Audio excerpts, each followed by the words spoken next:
Prime Minister Narendra Modi will participate Parakram Diwas celebrations at Red Fort and will also launch 9-day Bharat Puff showcasing country's rich diversity.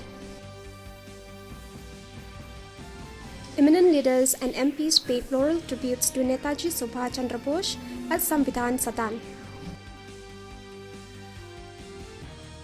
The newly built Temple of Lord Ram in Ayodhya has opened to public for darshan from today, a day after much-awaited Pran Pratishtha ceremony of Ram Lalla.